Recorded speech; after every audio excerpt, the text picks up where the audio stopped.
Bismillahirrahmanirrahim. Selamat datang kembali di channel KSI. Hari ini kita akan menyusuri jejak seorang penjelajah besar dalam sejarah peradaban Islam. Seseorang yang berjalan lebih jauh dari Marco Polo, menulis lebih banyak dari Columbus, dan melihat lebih banyak dari siapapun di masanya. Dialah Ibnu Battuta.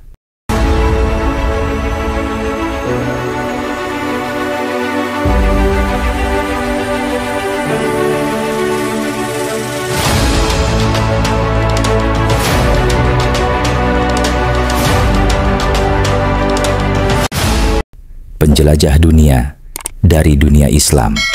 Ibnu Battuta lahir pada 24 Februari 3004 di kota pelabuhan Tangier di ujung barat Afrika Utara, wilayah yang kini kita kenal sebagai Maroko.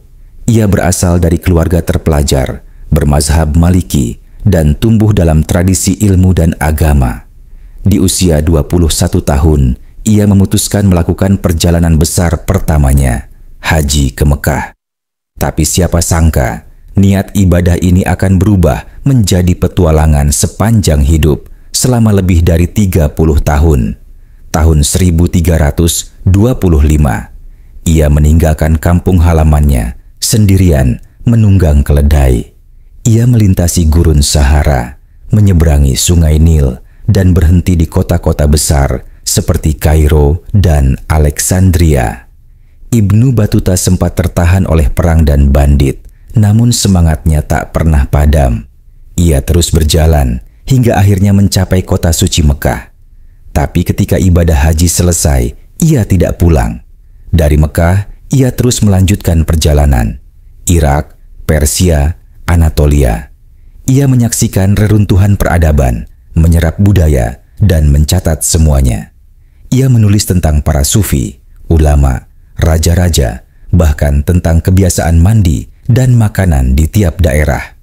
Tak lama kemudian, ia tiba di India. Di sana, ia diangkat menjadi hakim, qadi, oleh Sultan Delhi, Muhammad bin Tughluk, seorang pemimpin yang dikenal eksentrik dan kejam. Ibnu Battuta tinggal di India selama beberapa tahun. Ia hidup dalam kemewahan istana, namun juga menghadapi intrik politik yang berbahaya. Ia nyaris dihukum mati karena difitnah. Untungnya, sang sultan malah mengutusnya sebagai duta ke Cina. Dalam perjalanan ke Cina, kapalnya dihantam badai. Ia terdampar di Maladewa, lalu melanjutkan ke Sri Lanka, Sumatera, dan akhirnya Cina. Ia mencatat budaya orang-orang Melayu, menyebut pelabuhan Samudra Pasai sebagai pusat Islam yang makmur.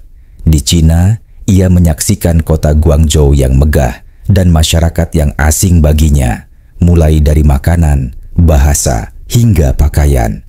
Meski sempat rindu kampung halaman, jiwa petualangnya belum padam.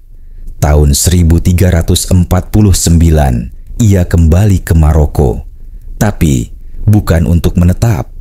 Tak lama kemudian, ia menjelajah benua Afrika bagian barat, menyusuri jejak perdagangan emas dan budaya Islam di Timbuktu, Gao, dan Kerajaan Mali. Ia menyaksikan kekayaan alam, kehidupan suku-suku, dan masjid-masjid di tengah padang pasir. Setelah hampir 30 tahun berkelana, Ibnu Battuta akhirnya menetap di Maroko. Atas perintah Sultan, ia mendiktekan seluruh kisahnya kepada penulis bernama Ibn Juzai. Hasilnya adalah sebuah karya monumental, Rihla, yang berarti perjalanan. Rihla bukan hanya catatan perjalanan, ia adalah potret dunia abad ke-14 dari sudut pandang seorang Muslim. Lewat karyanya, kita mengenal budaya, politik, agama, bahkan hal-hal kecil seperti makanan dan pakaian dari lebih dari 40 negara modern.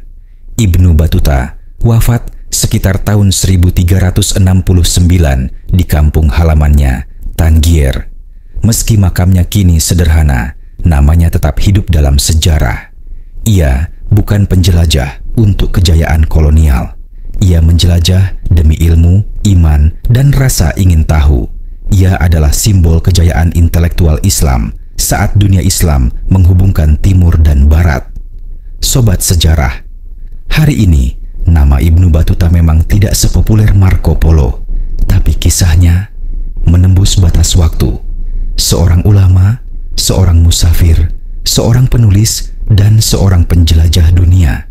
Dari padang pasir Afrika hingga istana Cina, dari Ka'bah hingga Nusantara, Ibnu Battuta adalah bukti bahwa Islam bukan hanya tentang iman, tapi juga tentang perjalanan, ilmu, dan peradaban.